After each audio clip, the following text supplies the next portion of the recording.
रोशनी की जीत अंधेरे की हार है। दिवाली मोहब्बत की जीत नफरत की हार है। दिवाली अमन की जीत जंग की हार है। इस रोशनियों के त्योहार पर आपकी खुशी में शरीक होना चाहता था, जैसे मैं हर साल करता हूं, मगर क्वेटा सानिया की वजह से मैं नहीं आ सका। मैं हमसाया मुल्क के उस पार के हुक्मरान मोदी को दिखाना और बताना चाहता था कि पाकिस्तान में मुसलमान हो या गैर मुस्लिम, हम सब एक हैं।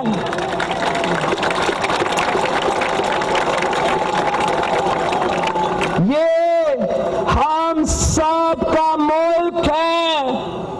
हम सिंधु सिविलाइजेशन का औलाद है। हम मोहिंजोदारो के वारिस हैं। हम जिन्ना के पैरोकार हैं। हम पाकिस्तान हैं। हम बाबुल इस्लाम के रहने वाले हैं। हम लोगों को तकसीम नहीं करते। हम अमन चाहते हैं। हम जमहूरियत चाहते हैं। हम मुहिब्बे वतन लोग हैं। मैं पूरी दुनिया को बताना चाहता हूं, हम रंग, नस्ल और जुबान और जिन्स की बुनियाद पर तफरीक नहीं करते। ये है जिन्ना का पाकिस्तान। ये है भुट्टो का पाकिस्तान। ये है बेनज़ीर पाकिस्तान।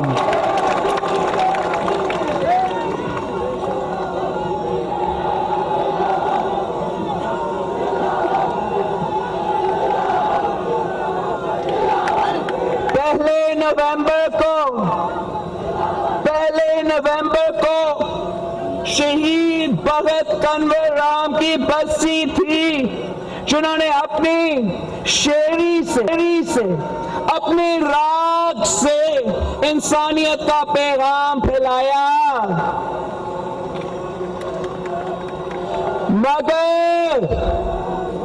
मगर इस सूफी मंच इंसान को उस वक्त के दहशतगर्दों ने बेगुनाह कत्ल कर दिया था, शहीद कर दिया था। आज इस जगह खड़े होकर सलाम पेश करता हूं शहीद कंवर राम को, जो इंसानियत के आलम बरदार थे, जो एक गरीब परवर इंसान थे, जो इंसान दोस्त थे, जो हमदर्द थे, जो अमन और मोहब्बत का दर्स देते थे। अमन, आशिकी और इंसानियत उनका पैगाम था। जितना गैर मुस्लिम उनसे प्यार करते हैं, उतना ही मुसलमान उन्हें चाहते हैं, उनकी इज्जत करते हैं। ये है पाकिस्तान, ये है बेनज़ीर पाकिस्तान।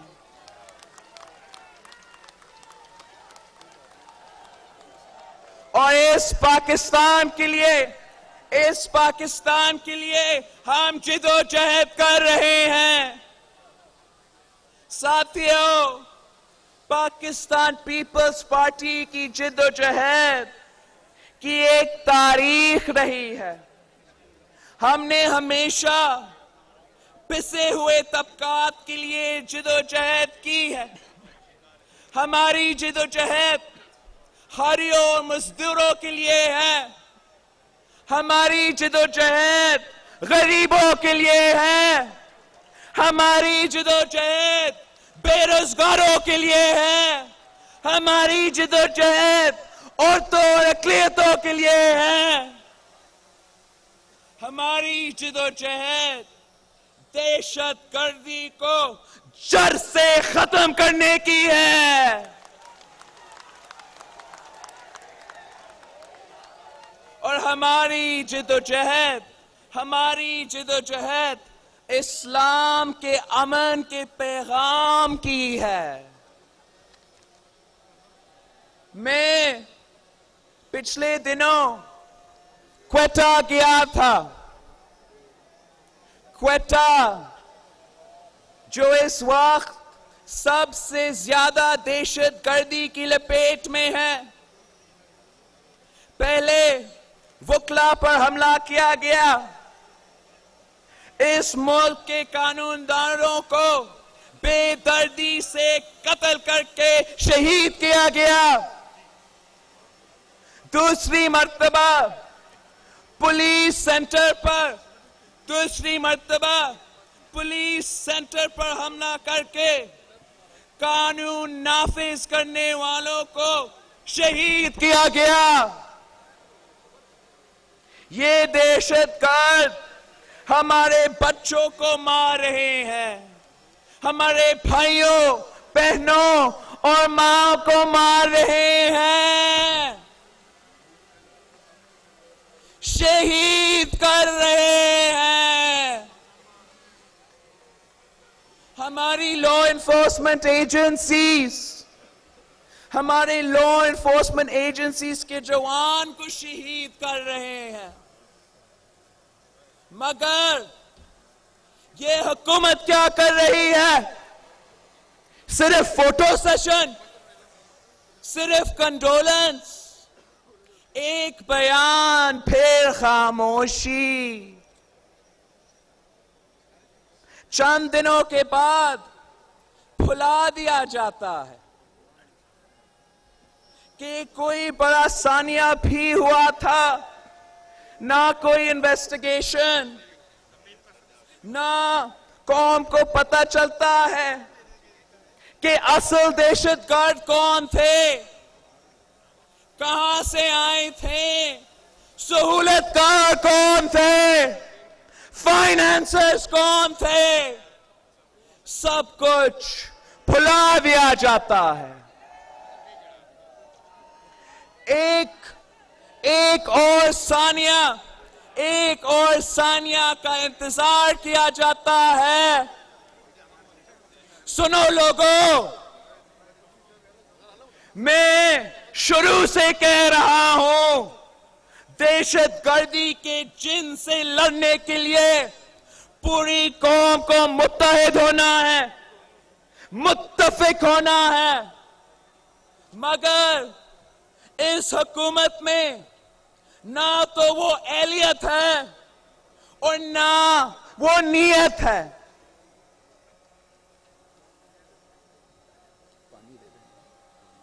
ये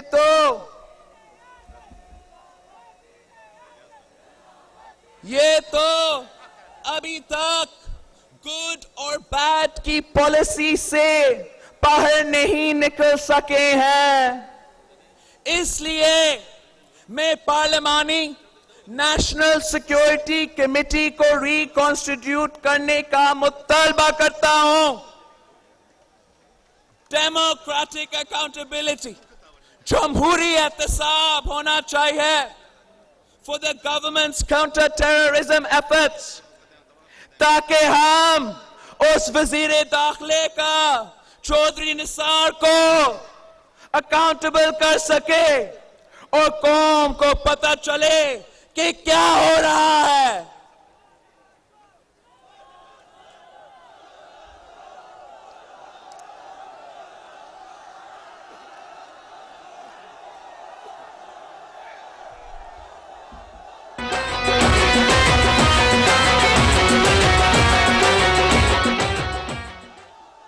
मियां साहब सुन रहे हो? इस वक्त कौमी यकजहती की जरूरत है, मगर आपकी बदतरीन हुकूमती पॉलिसीज ने कौम को मुंतशिर कर दिया है। अफसोस कि आप अपनी नाक से आगे नहीं देखते। मियां साहब, ये मुल्क है, कारोबार नहीं। ये अवाम है, अवाम है, बेचने और खरीदने का माल नहीं।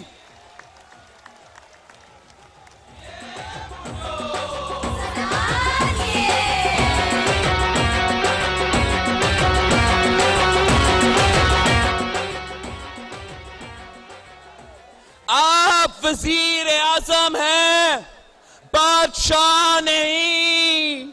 ये जमहूरियत है, तख्ते रायवन की बादशाहत नहीं।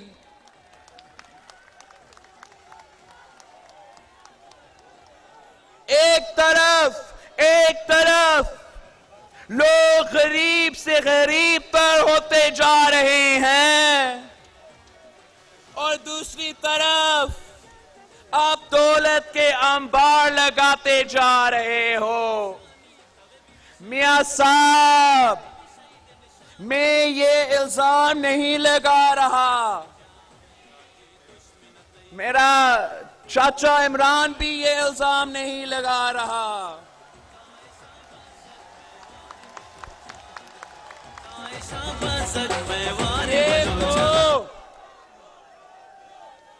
ये तो पनामा पेपर्स कह रही है।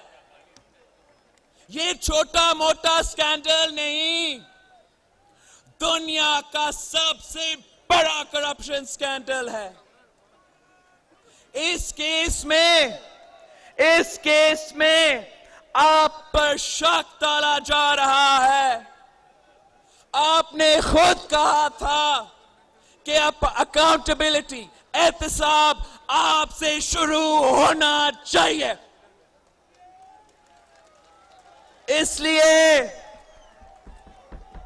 इसलिए आपको तो जवाब देना होगा।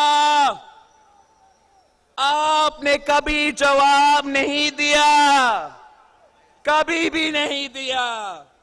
सस्ती रोटी स्कैंडल हो, येलो कैब स्कैंडल हो, दानिश स्कूल स्कैंडल हो, असगर खान केस या मेहरान बैंक स्कैंडल हो, नंदीपुर स्कैंडल हो, हबीदिया पेपर मिल स्कैंडल हो, मॉडल टाउन का मैसेकर हो, या दुनिया का सबसे बड़ा करप्शन स्कैंडल पनामा पेपर्स हो।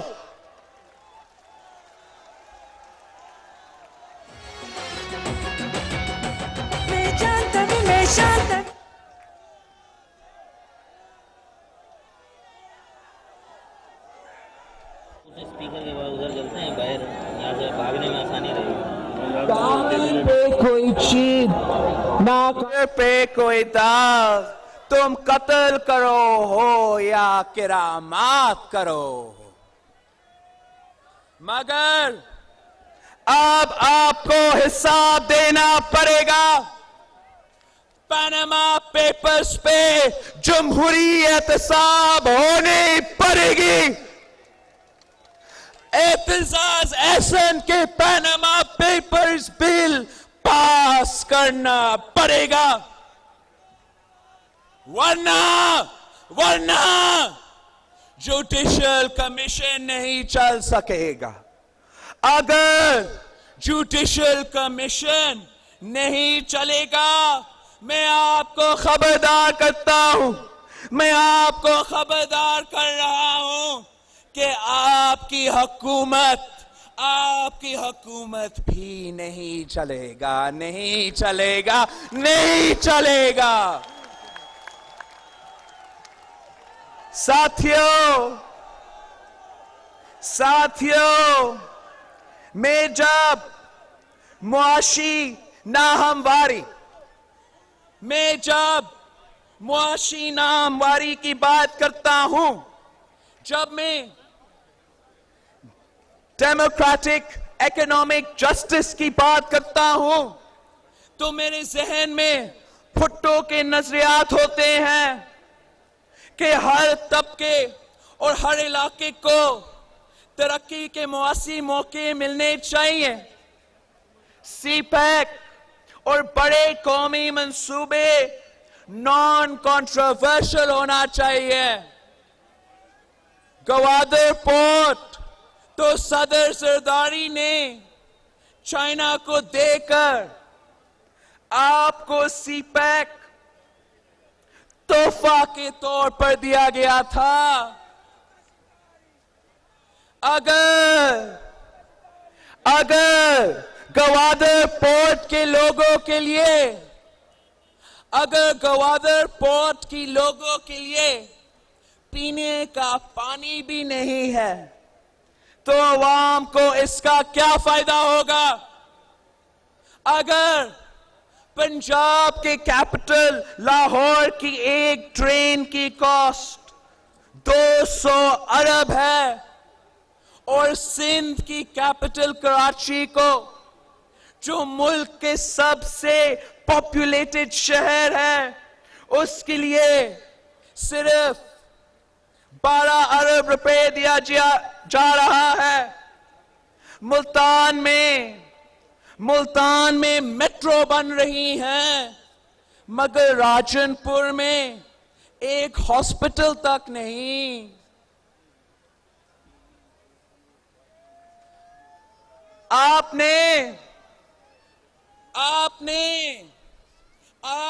कभी थर के बारे में सोचा, जहां कहत है आपने खुद मुझसे वादा किया था, मगर आज तक आपने एक टका भी थर पर खर्च नहीं किया।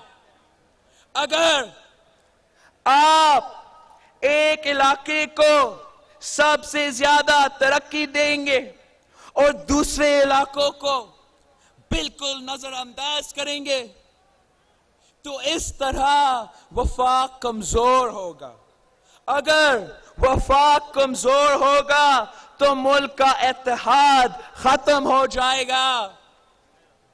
मैं वफाक को बचाना चाहता हूं, मैं मुल्क को बचाना चाहता हूं। मैं मोदी का साजिश को नाकाम बनाना चाहता हूं। मैं चाहता हूं मियां साहब, जिस प्रोजेक्ट को यूनिटी का जामिन होना चाहिए था, उसको आपने कंट्रोवर्शियल बना दिया है। आपकी वजह से ये गलत परसेप्शन सीपैक के बारे में बन रहा है। कौमी मंसूबे का बुरा परसेप्शन बन रहा है। सदर जरदारी ने सीपैक पर एपीसी बुलाकर एक यूनिटी बनाई थी। इसलिए मैं कहता हूं, सदर जरदारी की सीपैक एपीसी पर अमल करे। हर कौमी मंसूबे में जमहूरी मुआसी इंसाफ, डेमोक्रेटिक इकोनॉमिक जस्टिस होना चाहिए। मेरे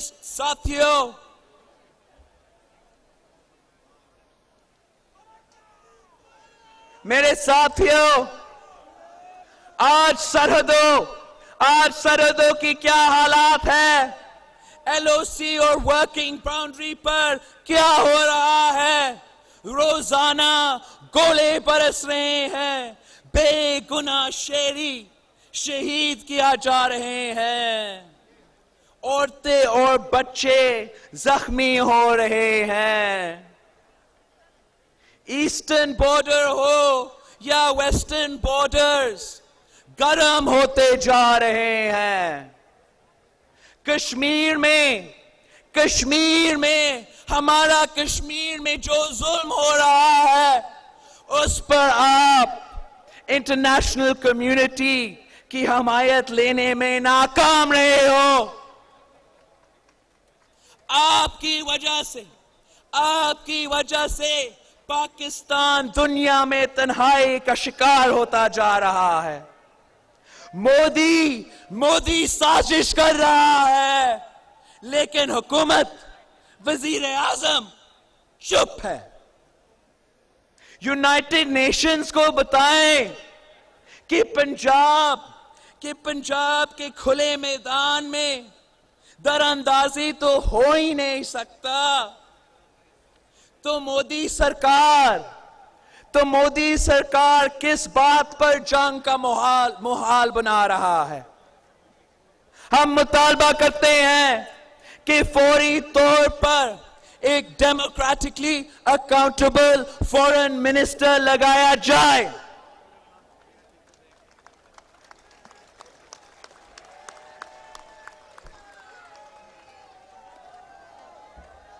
मियां साहब, मोदी की यारी में हमें नहीं पता आपको क्या फायदा मिला। आपके इस अमल के बाद मोदी जैसा शख्स इस्लामी ममालिक में जलसा भी करते हैं और बड़े बड़े एजाज से भी नवाजा जाता है। मगर दुनिया और खास तौर पर इस्लामी दुनिया में कश्मीर पर पाकिस्तानी मौकिफ को बहुत बड़ा नुकसान पहुंचाया है। ये सब कुछ सिर्फ आपकी वजह से हो रहा है। मुझे हैरत तो इस बात पर होती है कि 3 मर्तबा होने वाले वजीर आजम को 3 साल में एक भी फॉरेन मिनिस्टर नहीं मिला। अफसोस मियां साहब, अफसोस।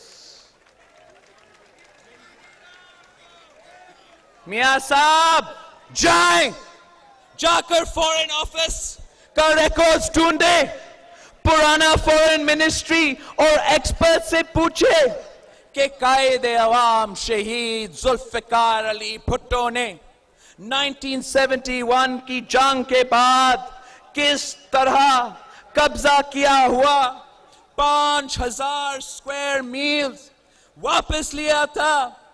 किस तरह कायदे अवाम शहीद जुल्फिकार अली भुट्टो ने 90,000 जंगी कैदी हिंदुस्तान की कैद से रिहा करवाया। जाए मालूम करे कि पाकिस्तान के हमसाया हो या इस्लामी दुनिया, यूरोप हो या अमेरिका, शहीद मोहतरमा बेनजीर भुट्टो ने कैसा बराबरी की बुनियाद पर अपनी कौम के ताल्लुकात बनाए थी। किस तरह पाकिस्तान को दुनिया में मुमताज मुकाम दिलाया था। आपने तो बेड़ा गर्क कर दिया है। अगर आप सीपैक को मुंतजाना करना चाहते हैं, अगर आपने मोदी को खुश करना है, अगर आप अफगानिस्तान के साथ ताल्लुकात खराब करना चाहते हैं और अगर ईरान के साथ भी ताल्लुकात खराब करना चाहते हैं, तो फिर आपकी फॉरेन पॉलिसी सही है। पिछली 3 साल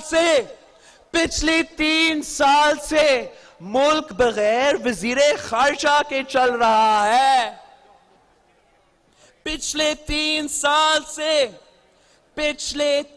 साल से मुल्क एक इनकॉम्पिटेंट वजीर आजम चला रहा है। साथियों,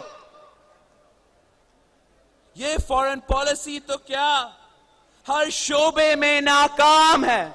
नाकाम नाकाम नाकाम।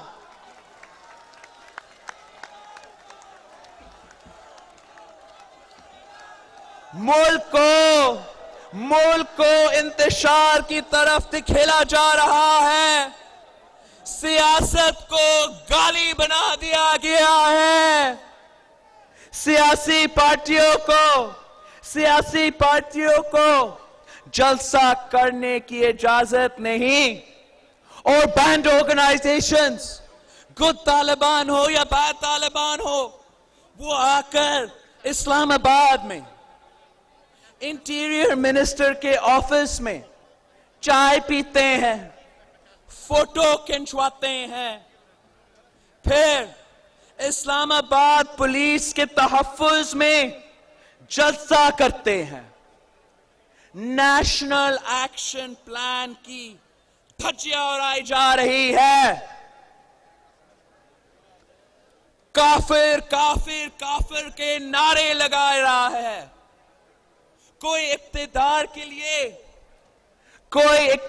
के लिए मारा जा रहा है, तो दूसरी तरफ इक्तिदार बचाने के लिए। इनको मुल्क की कोई फिक्र नहीं, इनको अवाम की कोई परवाह नहीं, इनको गरीबों का कोई एहसास नहीं। मुल्क कर्जों के बोझ तले दबता जा रहा है। गुर्बत और बेरोजगारी बढ़ती जा रही है। महंगाई आसमान से बातें कर रही है।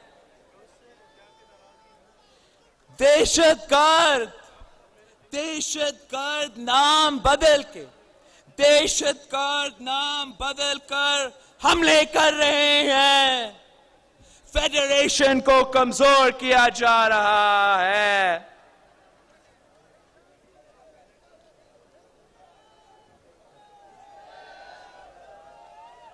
इनको किसी बात की फिक्र नहीं, किसी मसला के सियासी हल निकालने की फुर्सत नहीं। हर कोई अपनी जिद पर अटका हुआ है। इनको सिर्फ और सिर्फ इक्तिदार की लालच है, और वो भी अपनी जाती इक्तिदार। अवाम तो इनके एजेंडा का हिस्सा ही नहीं। गरीब को तो ये करीब ही नहीं आने देते। किसान किस हाल में है? ओकारा से लेके लाहौर तक किसानों को दहशतगर्दी के नाम पर गिरफ्तार किया जा रहा है। मजदूरों किस तरह गुजारा करते हैं? चूल्हे नहीं जल रहे हैं, इनको मालूम ही नहीं। बेहुदा इल्जाम लगाना, अगर उनको मालूम है तो गाली देना। बेहुदा इल्जाम लगाना, झूठा प्रोपेगेंडा करना, झूठ बोलना, झूठ पर झूठ बोलना। और दूसरी तरफ मेरा चाचा इमरान है। चाचा अब बहुत हो चुका है। मैंने बहुत बर्दाश्त किया है, अवाम ने बहुत बर्दाश्त किया है। आप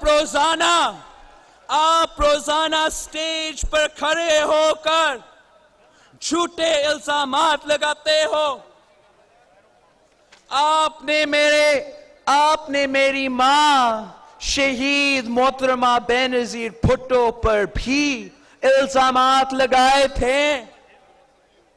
लाइट्स नहीं है स्टेज पे, आपने लाइट्स का बंदोबस्त नहीं किया, ये क्या तैयारी है?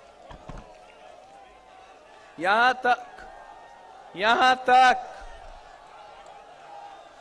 तक कि 18 अक्टूबर 2007 में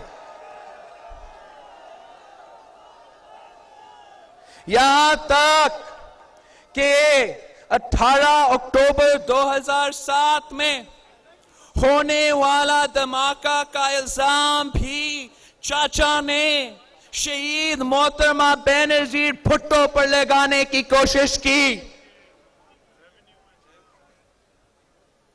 आप मेरे वालिद पर नवाज शरीफ के लगे हुए इल्जामात ठुहराते हैं। यहां तक कि शहबाज शरीफ और जजेस के दरमियान बात हुई थी, उनके टेप्स भी लीक हुए। मियां नवाज शरीफ ने भी तस्लीम किया कि वो इल्जामात झूठे थे, मगर आपको सच से फर्क नहीं पड़ता। मियां साहब, आपने सीपैक को मुतनाज़ बना दिया। पार्टी के दहशतगर्दों को खत्म